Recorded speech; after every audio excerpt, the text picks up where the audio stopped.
Top quality और consistent performance के लिए सिर्फ सिल्वर पंप नाम याद रखना। હવે અન્ય મુદ્દા પર વાત કરીએ તો વડોદરામાં ભાજપના વધુ એક મહિલા નેતાગીરીની દાદાગીરી સામે આવી। Ward number 5ના Bhajap councillor Prafulla જેઠવાની દાદાગીરીનો એક વિડીયો સામે આવ્યો છે। અહીં પાણી પુરવઠા વિભાગના અધિકારીઓ સાથે તેઓએ બબાલ કરી। બબાલની વચ્ચે કાઉન્સિલરના પતિએ અધિકારીને લાફો પણ ઝીકી દીધો। રાજુ જેઠવાએ એન્જિનિયર સાગર મિસ્ત્રીને લાફો માર્યો છે। જો કે વિવાદ વકરતા મામલો કારેલીબાગ પોલીસ મથકે પહોંચ્યો। અધિકારી પર હુમલો થતા એન્જિનિયર્સ પણ હડતાળ પર ઉતરી ગયા।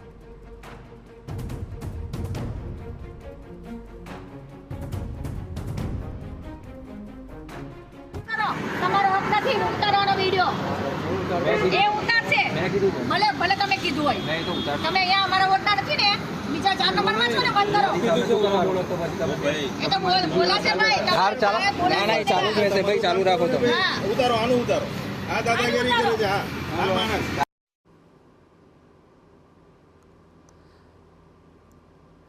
તો વધુ એક ભાજપના કાઉન્સિલરના વિવાદનો વિડીયો સામે આવ્યો છે। ગઈકાલે પણ આવી જ ઘટના સામે આવી હતી। ત્યારે આ અંગે વધુ માહિતી આપવા સંવાદદાતા અંજલિ ઓઝા અમારી સાથે જોડાઈ રહ્યા છે।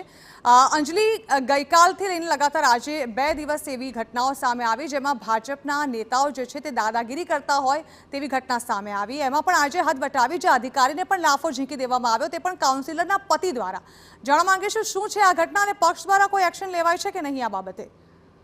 બિલકુલથી જેવી રીતે વાત કરીએ ગઈકાલે વડોદરાના જે તાલુકા પંચાયતના પ્રમુખ છે અંકિતા પરમાર તેના પતિ દ્વારા સ્થાનિકો સાથે મારઝૂડ કરતા હોવાનો વિડીયો વાયરલ થયો હતો ઝપાઝપીનો। ત્યારે બીજે દિવસે વડોદરા શહેરના વોર્ડ નંબર 5ના કાઉન્સિલર પ્રફુલ્લા જેઠવાના પતિ દ્વારા અધિકારીને લાફો મારવાનો મામલો સામે આવ્યો છે। અને આ સમગ્ર મામલે લઈને જે અધિકારીઓ છે તેઓ દ્વારા કાઉન્સિલર અને તેમના પતિ વિરુદ્ધ ફરિયાદ દાખલ કરવામાં આવી છે।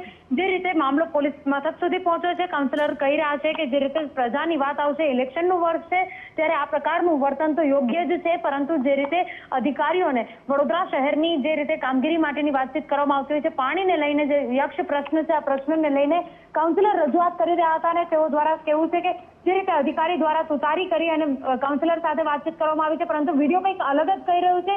જે રીતે કાઉન્સિલર દ્વારા અધિકારીને ધમકાવવામાં આવી રહ્યા છે, જે રીતે કાઉન્સિલર સાથે આવેલા એક વ્યક્તિ મોબાઈલમાં વિડીયો લઈ રહ્યા હતા ત્યારે અધિકારીઓ દ્વારા પણ પોતાના બચાવ પક્ષ તરીકે લેતા હોય કે અન્ય કોઈ પણ રીતે મોબાઈલમાં વિડીયો લઈ રહ્યા હતા ત્યારે કાઉન્સિલર દ્વારા તેઓને મોબાઈલ બંધ કરવાનું અને જો તે મોબાઈલ બંધ નહીં કરે તો લાફો મારી દેશે તે પ્રકારનું જ્યારે ઉગ્ર બોલાચાલી અને ઉગ્ર શબ્દો ઉચ્ચાર્યા હતા। ત્યારબાદ કાઉન્સિલરને અધિકારી દ્વારા કહેવામાં આવ્યું હતું કે તેમની સાથે વાત જ નથી કરી રહ્યા, તેમ છતાં જે કાઉન્સિલરના પતિ છે રાજુ જેઠવા તેઓ દ્વારા જે અધિકારી છે તેઓને મારવામાં આવ્યો છે અને તેઓને લાફો મારી દેતા હાલ અધિકારીઓ અને પાણી પુરવઠા વિભાગના તમામ જે કર્મચારીઓ છે, એન્જિનિયરો છે તેઓ દ્વારા હડતાલ પર ઉતરવાની ચીમકી પણ ઉચ્ચારવામાં આવી છે। કારણ કે જે રીતે અવારનવાર કાઉન્સિલરો દ્વારા અધિકારીઓ સાથે દુર્વ્યવહાર થતો હોય છે। અગાઉ પણ સભા દરમિયાન વોર્ડ નંબર 15ના જે કાઉન્સિલર આશિષ જોશી છે તેઓ દ્વારા કમિશનરનું અપમાન કરવામાં આવ્યું હતું। ત્યારે હવે અધિકારીઓ સાથે કાઉન્સિલરોનું જે વર્તન છે તે યોગ્ય નહીં રહેતા અધિકારીઓ હવે લાલઘુમ થઈ રહ્યા છે।